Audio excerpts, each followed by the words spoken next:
Welcome back to Unit 3 of our course. This is the 6th lecture.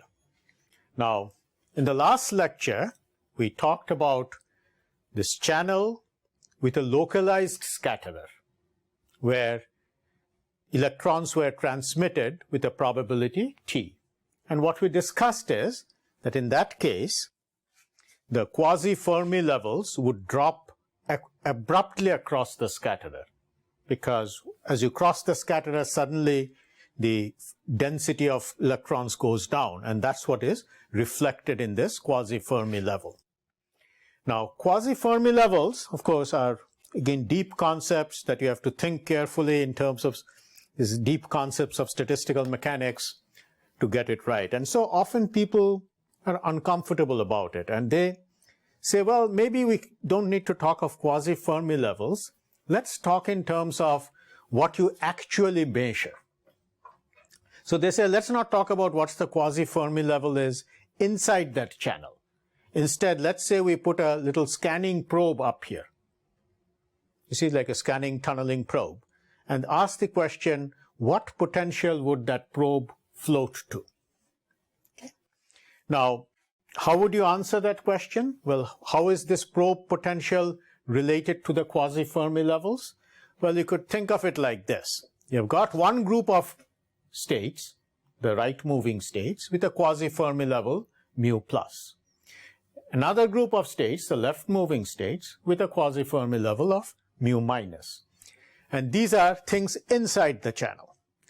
And then you have this probe whose potential is mu p. That's this accessible quantity from outside, which this voltmeter measures. That's this mu p. Now, this region here, this little gap where electrons can tunnel through, you could represent that with a little conductance. And the thing is, we have used two separate conductances because in general, the probe, electrons in the probe may be better coupled to right moving states than to left moving states. Normally that wouldn't happen. Normally you'd couple equally. So those could be equal, but more generally they could be unequal. So I've left it as G plus and G minus. Okay. So how would we determine the probe potential? The answer is that, you see, this is a voltmeter, doesn't draw any current, so no current flows out of here. So what that means is, what Kirchhoff's law requires is that whatever current flows here this current must be the exact negative of that. So if you have 1 microamp coming out this way, you must have 1 microamp going back this way. So what you can do is write this Kirchhoff's law for the current in this arm, which would be mu plus minus mu p times this conductance. And you could write the current in that arm, which would be mu minus minus mu p times that conductance, and then say that the sum of the two must be 0. And if you do that, then with a little algebra, you'd get an expression for what the probe potential must be. And it will come out as a weighted combination, a weighted average of mu plus and mu minus. So these factors in front, they add up to 1. So if one of them is alpha, the other is 1 minus alpha. So if you had a probe which coupled very well to the positive, to the right moving states, then this would be a high conductance. That would be a low conductance. In that case, alpha would be 1, and that would be 0. On the other hand, if you had a probe that coupled better to the left moving carriers, then this would be 0 and that would be 1.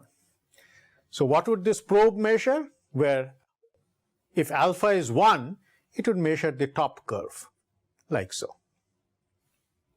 Okay, and it would say measure 1, and then you'd see it drops to T, and so you'd say the voltage drop is 1 minus T. And the current is proportional to T, and so the resistance is like 1 minus T over T, because that's the voltage drop, that's the current, kind of. On the other hand, if alpha was 0, then you'd be measuring mu minus, which means you'd be looking at the bottom curve, this one. So you'd say it's 1 minus T, drops to 0. Again, you'd say the drop is still 1 minus T. Okay? And more generally, more commonly, of course, what would happen is alpha would be half, and that would also be half. What you'd be measuring is the average, which is this black curve. And there also the drop is still 1 minus t. So in any case, you'd basically come to that conclusion. As long as the probe always had the fixed alpha as you move it along. As long as the alpha didn't keep changing as you're moving. Now, this gives you a fairly good way, intuitively, of understanding what a probe measures relative to the quasi-Fermi levels. And it works well as long as this is a weakly coupled probe, or what people call a non-invasive probe. What that means is it's so weakly coupled, it doesn't change what is going on in the channel. It just senses it. On the other hand, you see, back in the 90s, when mesoscopic physics was developing, late 80s and 90s, scanning probes were not that common. And the way people measured voltages was usually with conductors that were connected to the channel. So in other words, it wasn't a non-invasive probe, not this weak thing hovering a few angstroms above the surface, but more like actual conductor that was connected directly to the channel. And what that means is this conductor itself changed what you were trying to measure. It acted as a scatterer on its own. So what that means is this quasi-Fermi levels we have been discussing, none of it would be relevant anymore, because those were, of course, calculated assuming these probes weren't there. And just the presence of the probes changes the entire distribution. Now, in terms of interpreting experiments of that type, you see, these Boutiqueur equations proved to be very successful. This is what Boutiqueur suggested back in 1986, I believe. And what he said is that when you have these four, probes, mu1, mu2, mu3, mu4, treat them all on an equal footing and write down the current at the four terminals in terms of the potentials at the four terminals. So you got four things here, four things here. So you got this conductance matrix, a 4 by 4 matrix that connects them. Okay. Now, what does G12 represent? Well, it represents this connection from 1 to 2. So how easily electrons go between those two. Or 1, 3 would be 1 and 3. 1, 4 would be like 1 and 4. And let's say we have a way of finding these. You could measure it experimentally, or you could have a theoretical model for calculating those things. So if you have those, then you could calculate the current if I gave you all the potentials. But then you might say, well, I can't give you all these potentials. I could assume one of them to be ground, and then I could tell you what I applied here, but I have no idea what these are at because they just float. I don't know what it is. Yes, that's true. But you see, on those floating terminals, you do not know the potentials, but you know the current. The current is 0. So I3 and I4 are 0. And so the key observation here is that you got 4 currents, 4 potentials, 8 quantities. But if I give you any 4 of those, you could find the other 4. It might take you a little work, but the point is it's straightforward algebra. So I could do something like this. Let's take this 4 by 4 and kind of write it in a form so it kind of looks apparently 2 by 2. That is, what I do is I take this I1 and I2 and give it a name, I12. I3 and I4, give it a name, I34. Similarly, mu12 and mu34. And then this conductance matrix kind of looks like 2 by 2. But of course, it's still 4 by 4. It looks 2 by 2, but then each one of these elements, this A, B, C, and D, are 2 by 2 matrices. So now we say that I3 and I4 need to be 0. So what that means is, what is I34? It's C times mu12 plus D times mu34. And that must be equal to 0. And now with little matrix algebra, I could write mu34 as negative D inverse C times mu12. Note, this is a 2 by 2 matrix, that's a 2 by 2 matrix, this is a 2 by 1 column vector. So when you multiply it all out, you get a 2 by 1 column vector. So it's matrix. Now, I can take that and put it back into the first equation, because the first equation says I12 is equal to A times mu12. That's the first term. And then I have a B times mu34. But for mu34, I can put minus D inverse C. So finally, I12 is equal to A minus B D inverse C times mu12. So what that means is, if I gave you mu1 and mu2, you know how to calculate the current. You just find A minus B D inverse C. And if you want, you can calculate the mu3 and mu4 as well. So this is the procedure that is widely used. You see, Boutique's 1986 paper, that's very widely cited. Lots of calculations that have been based on just doing this, and allows you to compare with experiment. Now, there's a few subtle points that I'd like to mention here. One is that you see you have this 4x4 conductance matrix, and you might say, do these 16 elements have any constraints, or could they be anything? And there's couple of very important constraints, which you could call the sum rules. And the sum rules come like this. One important constraint is that if I put the same potential on all 4 terminals, like 1, 1, 1, 1, or 0.5, 0.5, 0.5, 0.5, there should be no current. That we know from experience. You know, if you have 4 contacts and you put the same potential on all of them, no current flows. But in order to make sure that your equations know that, what must happen is, if I put the same number here, I should get 0.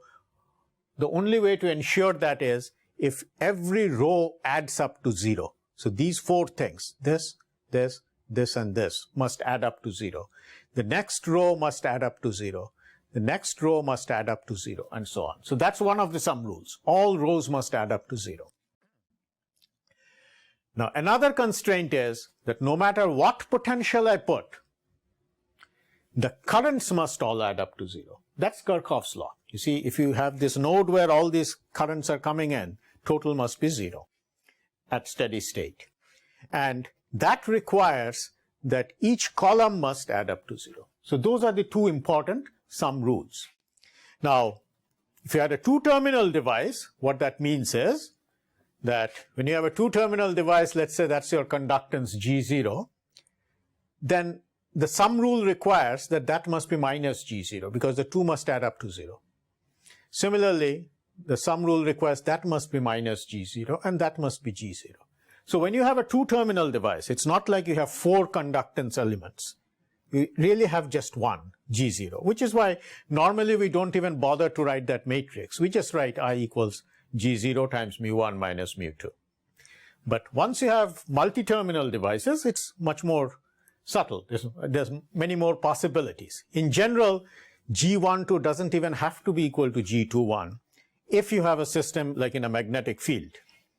In a magnetic field, G12 for positive magnetic field is equal to G21 for negative magnetic field. And of course, as I mentioned, the matrix elements should still obey these sum rules that I mentioned. One other little subtle point here, and that is that I've mentioned before that conductances are usually obtained by averaging over energy. And usually I have often gone back and forth between the averaged quantity and the actual energy dependent quantity. The idea is you can talk about this and remember at the end of the day you average. Now in this case though, it might actually make a difference. That is, you might ask, you have got 2 possibilities. That is, I want to do this 4-terminal device and I've got a model for calculating these G's. Should I use the energy averaged quantities here, or is it like I should do it one energy at a time? For every energy, put in the right value, calculate currents, and then average at the end of the day. And my belief is that that wouldn't be right. What you should do is use the energy averaged quantities right here. Because if you are doing it energy by energy, then at every energy you might calculate a different mu3 and a different mu4, which wouldn't be right, because physically, of course, in this structure, you have a single mu3. It's not like different energies have float to different potentials. So in general, when you're using this here, I believe these should already be the averaged quantities. That is, that's what you put in, and then you do the algebra for figuring out the quantities of interest. So then we can move on to the next topic, which is, as I mentioned, that one way to make this discussion concrete in terms of potentials inside the channel is to talk about what is measured. And that's what we just discussed. Another way people sometimes talk about this is to say, well, let's talk about the electrostatic potential. And the question is, can we do that? That is, just as we have a quasi-Fermi level that's changing, you'd think that there would also be an electrostatic potential inside which would change, because of which the entire bands would also change the same way, for example. And this, of course, needs some discussion, and that's what we'll do in the next lecture. Thank you.